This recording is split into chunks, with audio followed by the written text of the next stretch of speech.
Hi viewers, India's largest digital media network Suman టీవీకి స్వాగతం. ప్రస్తుతం మనతో ఉన్నారు international speaker and social activist Paul Emmanuel గారు. పాల్ గారు, మనం కోల్కతా ఇన్సిడెంట్ గురించి మాట్లాడుకుంటూ ఉండంగానే ఇంకో చోట ఇంకో భయంకరమైన సంచలనమైన విషయం బయటకు వచ్చిందనమాట. కృష్ణా జిల్లా మీకు ఆల్రెడీ తెలిసే ఉంటుంది. గుడివాడలో ఒక ఇంజనీరింగ్ కాలేజ్లో స్పై కెమెరాస్ పెట్టి హాస్టల్లో బాత్రూమ్లలో 300 వీడియోస్ వారి దగ్గర ఉండి ఒకటి అమ్మకానికి పెడితే ఒక ఇన్సిడెంట్ ఆల్రెడీ జరుగుతుంది, మీకు తెలుసు. సో దాని గురించి మనం మాట్లాడుకునే ముందు కోల్కతా ఇన్సిడెంట్ లో కానీ ఇక్కడ కానీ ఎక్కడ ఏ అఘాయిత్యం జరిగినా మెయిన్ రీజన్ ఎందుకు జరుగుతుంది, ఇప్పుడు ఈ ఇంజనీరింగ్ కాలేజ్ లో కూడా ఒక స్పై కెమెరా బాత్రూమ్ లో పెట్టనీకి చదువుకోవాల్సిన విద్యార్థులు ఇంత గలీజ్ పనులు చేస్తున్నారు అంటే దేని ప్రభావం ఎక్కువ ఉంది? అంటే ఆడపిల్లలకు భద్రత హాస్పిటల్లో లేదు, కాలేజ్లో లేదు, స్కూల్లో లేదు, ఇంట్లో లేదు, షాపింగ్ మాల్స్, ఇక అంటే ఎక్కడ భద్రత లేనప్పుడు ఆడవాళ్ళు పుట్టకపోవడమే బెటర్ ఏమో అనిపిస్తుంది. ఆడ జన్మే వద్దు అని ఇప్పుడు అనిపిస్తుంది. అందరూ అంటారు ఆడ జన్మ ఎత్తాలంటే ఎంతో అదృష్టం. ఇదే అండి మన అదృష్టం? మన భారతదేశంలో ఆడవాళ్ళ అదృష్టం ఇదేనా? ఎందుకు జరుగుతున్నాయి? ఇటు కోల్కతాలో కానీ ఇన్సిడెంట్ చూసుకున్నా, ఇప్పుడు ఇంజనీరింగ్ కాలేజ్ హాస్టల్లో అమ్మాయిల విషయంలో చూస్తాం. సో దీనికి చాలా కారణాలు ఫ్యాక్టర్స్గా ఉన్నాయండి. సో కల్కటా ఇన్సిడెంట్ మనం తీసుకుంటే, సంజయ్ రాయ్ వాడు ఫోన్ ఎప్పుడైతే పోలీసు వాళ్ళు చెక్ చేసినప్పుడు అందులో పార్న్ వీడియోస్ ఉన్నాయి, బ్యాడ్ వీడియోస్ ఉన్నాయి. రోజు చూస్తూ ఉంటాడు, రెడ్ లైట్ ఏరియాకి వెళ్తూ ఉంటాడు, ఆ తప్పు కార్యాలు చేస్తుంటాడు. ఇంకొకటి ఇంట్రెస్టింగ్ థింగ్ ఏంటంటే, అపస్మారక స్థితిలో కొరప్రాణంతో ఉన్నటువంటి అభయాన్ని కూడా విడిచిపెట్టలేదండి. ఎందుకంటే అతని ఫోన్లో అవి రెగ్యులర్గా చూస్తూ ఉన్నాడు. మీరు ఏదైతే చూస్తారో అవి ఎక్కువ ప్రభావితం చేస్తాయి. ఈరోజు విజువల్స్ ఎందుకు అంత ప్రభావితం చేస్తున్నాయి? విన్న వాటికంటే చూసేటువంటి వాటికి మనిషి ఎక్కువ ప్రభావితుడు అవుతాడు. సో చూసినటువంటి కార్యాన్ని చేయాలనుకుంటాడు. ఏవైతే చూస్తాడో కళ్ళతో వాటి శరీరంతో చేయాలనుకుంటాడు. వేటిని చూస్తున్నది ఇప్పుడు సమాజం? Porn videos, pornography. ఈరోజున బిగ్గెస్ట్ ప్రాబ్లం అయిపోయిందండి. వరల్డ్లో బిగ్గెస్ట్ ప్రాబ్లం ఏంటంటే పోర్నోగ్రఫీ అని ఖచ్చితంగా చెప్పొచ్చు. అశ్లీల దృశ్యాలను చూడటం, భయంకరమైన వీడియోస్కి ఎడిక్ట్ అయిపోవటం. సో ఎక్కడ చూసిన అదే కృష్ణా జిల్లా గుడివాడ దగ్గర గుడ్లవల్లేటువంటి ప్రాంతం ఉందండి. మాకు చాలా దగ్గరగా ఉంది, నేను విజయవాడ కాబట్టి మాకు దగ్గరగా ఉంటుంది. సో అక్కడ ఇంజనీరింగ్ కాలేజ్లో బాత్రూంలో హైట్ కెమెరాస్ పెట్టడం జరిగింది. సుమారుగా 300 మంది అమ్మాయిల యొక్క వీడియోలు, న్యూడ్ వీడియోస్ రికార్డ్ చేసి వాటితో ఇప్పుడు మార్కెటింగ్ చేస్తున్నారు. వాటిని వేరే సైట్లకు అమ్మటం, దాని నుంచి డబ్బులు తీసుకోవడం. విచారం ఏంటంటే అందులో ఒక అమ్మాయే సహకరించిందట ఒక అబ్బాయికి. వారిద్దరూ మరి బిజినెస్ చేయాలనుకున్నారేమో. సో ఇప్పుడు ఏం చేస్తారంటే వాళ్ళని ప్రలోభ పెడతారు, బ్లాక్మెయిల్ చేస్తారు. నీ వీడియో నా దగ్గర ఉంది కాబట్టి ఈ కార్యం చేయి, నీ వీడియో నా దగ్గర ఉంది కాబట్టి ఇంత డబ్బులు పట్టరా అని చెప్పి వాళ్ళని బ్లాక్మెయిల్ చేసి అలా జీవనాన్ని కొనసాగించాలి, డబ్బులు సంపాదించాలనేటువంటి ఆ యొక్క భయంకరమైన ఆలోచన. మీరు ఏది కారణం అన్నారు, వీటన్నిటికీ ఏది కారణం అంటే పోర్నోగ్రఫీ అండి. ఆ ఇండస్ట్రీ నిజంగా కరోనా టైంలో ఆ ఇండస్ట్రీ ఇంకా బాగా పెరిగిపోయింది. భయంకరమైన ప్రతిరోజు కూడా కొన్ని 100,000 పోర్న్ వీడియోస్ వచ్చేస్తున్నాయండి. అన్ని ఇండస్ట్రీలు కూడా తగ్గుముఖం పడుతున్నాయి. సాఫ్ట్వేర్ ఇండస్ట్రీ తగ్గుముఖం పడుతుంది, కానీ ఈ పోర్న్ ఇండస్ట్రీ మాత్రం రోజు రోజుకి పెరిగిపోతా ఉంది. ప్రభుత్వం వారు దాన్ని ఏమి అరికట్టలేకపోతున్నారు, ఆ వీడియోస్ని రాకుండా అరికట్టలేకపోతున్నారు.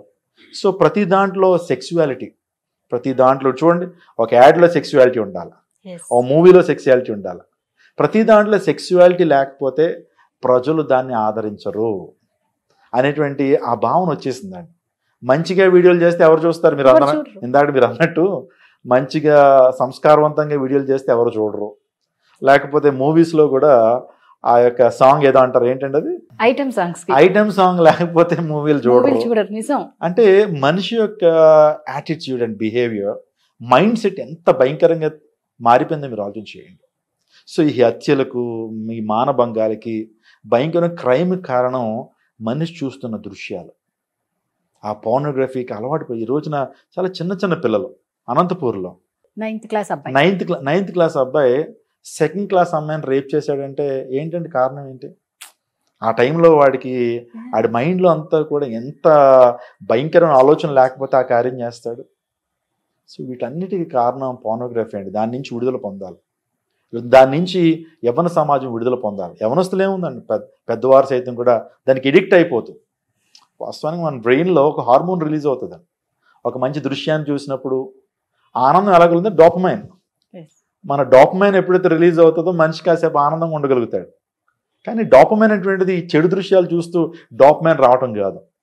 సమాజంలో మంచిని పంచినప్పుడు, ఒక పేదవానికి, ఒక ఆపదలో ఉన్నటువంటి వ్యక్తికి మనం ఆపన్న హస్తం అందించినప్పుడు కూడా డోపమైన్ రిలీజ్ అవుతుంది. కరెక్ట్. ఒక మంచి వీడియో చూసినప్పుడు కూడా డోపమైన్ రిలీజ్ అవుతుంది. ఈ చెడు దృశ్యాలు, ఈ చెడు చేయడం ద్వారా ఆనందించాలనేటువంటి ప్రవృత్తి మంచిది కాదు. చెడులో ఆనందించకూడదండి మనిషి. మంచి చెడులో ఆనందించాలి. సమాజానికి మంచి పంచుతున్నప్పుడు ఆనందించాలి. ఒక వ్యక్తి మేలు చేస్తున్నప్పుడు ఆనందించాలి. దేశానికి ఒక మంచి దాన్ని కంట్రిబ్యూట్ చేస్తున్నప్పుడు ఆనందించాలి. మన ద్వారా 10 మంది నవ్వుతున్నప్పుడు, మన ద్వారా 10 మంది ఆనందిస్తున్నప్పుడు అప్పుడు ఆనందించాలి. కానీ ఒక వ్యక్తిని చంపినప్పుడు, ఒక వ్యక్తిని మానభంగం చేసినప్పుడు, ఇలాంటి చెడులో ఆనందించాలనుకోవటం అనేది అది మంచిది కాదు. అంటే ఎలా అండి? మరి దీన్ని మన అరికట్టనికంటూ ఏం లేదు, అంతే కదా? ఇంక ఇలాగే కంటిన్యూ అయిపోతూ ఉంటాయా? దీంట్లో మార్పులు తేవాలి అన్నా కూడా ఇంకేం లేదా? ఇలాంటివి మనం ఇంకా ముందు ముందు చూడడమే తప్పితే దీనికి అంతము ఒక ఫుల్ స్టాప్ అనేది పెట్టేది అనేది ఎవరికి అనిపించట్లేదు. అంటే నేను చెప్పాను కదా, స్కూల్స్ దగ్గర నుంచి వ్యవస్థల్లో మార్పు వచ్చినప్పుడు గవర్నమెంట్ కూడా ఈ విషయాల్లో జోక్యం చేసుకుంది. సో ఎప్పుడైతే ఈ వీడియోస్ ఇండియాలో ప్లే అవ్వకుండా గవర్నమెంట్ చేయగలుగుతుంది అండ్ స్పెషల్ సాఫ్ట్వేర్స్ రిలీజ్ చేసి అసలు మన ఇండియాలో ఇవి అనేవి రాకుండా చేయటం వరకు గవర్నమెంట్ యాక్టివ్ పార్ట్ తీసుకోవాలి. ఇప్పుడు వెబ్ సిరీస్ వస్తున్నాయి, ఎంత సెక్సువాలిటీ, ఎంత న్యూడిటీ అందులో కనబడుతుందా? దానికి సెన్సార్ ఏమి ఉండదా? నెట్ఫ్లిక్స్లో కానీ లేకపోతే వెబ్ సిరీస్ వస్తున్నాయి, అసలు చిన్నపిల్లలు చూడగలుగుతారా? లేకపోతే పెద్దవారు చూసేటువంటి పొజిషన్లు కనబడుతున్నాయా? సో అక్కడి నుంచి స్టార్ట్ అవుతా ఉంది. మనిషి హృదయాలు కంటామినేట్ అయిపోతున్నాయి, మలినం అయిపోతున్నాయి మనిషి హృదయాలు. సో వీటన్నిటికీ కారణం నేను చెప్పాను, ఈ రోజున సమాజం పాడైపోవడానికి కారణం బ్యాడ్ లిటరేచర్ అండి. చెడు సాహిత్యం, చెడు దృశ్యాలు, చెడు సాంగత్యం, bad friendship, bad literature and bad videos. ఈ మూడింటి ద్వారా సమాజం పాడైపోతున్నారు. ఈరోజున తల్లిదండ్రులు, మరి గవర్నమెంట్ వారు చేసినా చేయకపోయినా తల్లిదండ్రులు కొంత బాధ్యత తీసుకుని పిల్లల్ని వీటిల్లోంచి రక్షించగలిగితే సభ్య సమాజంలో మంచి పౌరులుగా పిల్లలు మార్చబడగలుగుతారు. కొన్ని దేశాలు మనం చూస్తా ఉన్నప్పుడు ఈ బ్యాడ్ కంటెంట్ అసలు ప్లే అవ్వదండి. ఈవెన్ యూట్యూబ్లో కూడా బ్యాడ్ కంటెంట్ కూడా ప్లే అవ్వదు. దానికి కొంత సాఫ్ట్వేర్స్ ఆ యొక్క గవర్నమెంట్ ప్రిపేర్ చేసి బ్యాడ్ కంటెంట్ మా పీపుల్ చూడకూడదు అనేటువంటి ఆ యొక్క స్టాట్యూటరీ వార్నింగ్స్ ఇవ్వటం, ఆ తర్వాత దాన్ని స్టాప్ చేయటం లాంటివి చేస్తున్నారు. తద్వారా ఆ దేశాలు ఇటువంటి పోర్నోగ్రఫీ వీడియోస్ ప్లే అవ్వట్లేదు. అలాంటివి మన దేశాల్లో కూడా వస్తే కనుక మన పిల్లలు లేకపోతే సమాజంలో వారి యొక్క హృదయాలు, వారి యొక్క మైండ్స్ మంచిగా ఉంటాయనేటువంటిది నా ఆలోచన. ఆ తర్వాత యవనస్తుల్లో కూడా ఈరోజున ఈగో అండి. సో ఈగోస్ ఎక్కువ ప్లే అవుతూ ఉన్నాయి. సో ఒక అబ్బాయి ఒక అమ్మాయిని ప్రేమిస్తాడు, ఆ అమ్మాయి నో చెప్పగానే ఆ అమ్మాయి కీడు చేయాలా, ఆ అమ్మాయిని డీఫేమ్ చేయాలి, ఆ అమ్మాయి మీద ఏమన్నా బ్యాడ్ వీడియో తీసి అందరికీ పంపించాలి, అలా ఒక మానసిక ఆనందాన్ని పొందాలనుకునేటువంటి ఈగో. సో అవి ఎక్కువగా పనిచేస్తున్నాయండి ఈ రోజున. కక్ష సాధన, రివెంజ్. ఈవెన్ కల్కటా ఇష్యూ కూడా అదే, రివెంజ్. ఆ అమ్మాయి ఏదో నో చెప్పింది, నేను ఇది చేయను అని ఉంటుంది. లేకపోతే మిమ్మల్ని అందరి ముందు తీసుకెళ్ళి మేము బట్టబయలు చేస్తాను, మీరు చేసే నేరాలు బయట పెడతానంటప్పటికి మా మీద నువ్వు ఒక ఎనిమిగా వస్తావని చెప్పి అమ్మాయిని చంపేశారు. అంటే క్యారెక్టర్ పరంగా దెబ్బతీస్తే అప్పుడు ఏమన్నా అంతే, అది కూడా జరిగిందని చెప్తున్నారు. ఆ అమ్మాయి చేత ఒక బ్యాడ్ వీడియో తీపించి సమాజానికి అందరికి కూడా ఈమె చెడ్డ స్త్రీ అని చూపించాలనేటువంటిది ఆలోచన ఆ ప్రిన్సిపల్ది. అందరు బట్టి ఆ ప్రయత్నాలు కూడా చేశాడట. ఆ అమ్మాయిని బ్యాడ్గా చిత్రీకరించి సో సమాజంలో క్యారెక్టర్ అసాసినేషన్ చేసి ఈ అమ్మాయి ఒక బ్యాడ్ ఉమెన్ అని చెప్పడానికి ప్రయత్నాలు జరిగినాయి. సో ఆమె ఒప్పుకోలేదు. ఒప్పుకోకపోయేటప్పటికి కడ తెరిచేశారండి.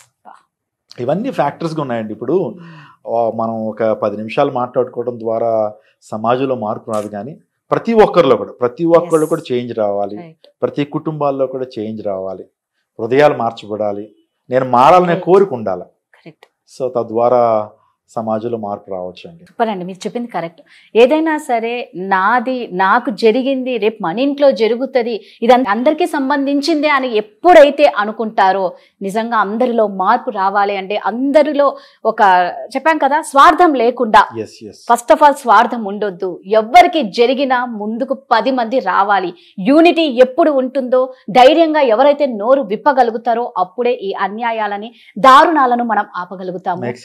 అంతే కదండి. సో ఒకటే అండి, అందరం కోరుకునేది ఆ అమ్మాయి ఆత్మకు శాంతి చేకూరాలని, బాధిత కుటుంబానికి న్యాయం జరగాలి. ఎంతటి బడాబాబులైనా సరే వాళ్ళకి శిక్ష ఖచ్చితంగా పడాలి, త్వరితగతిన న్యాయం చేకూరాలని మనస్ఫూర్తిగా కోరుకుంటున్నాం. థ్యాంక్ యూ అండి. థ్యాంక్ యూ సో మచ్ అండి.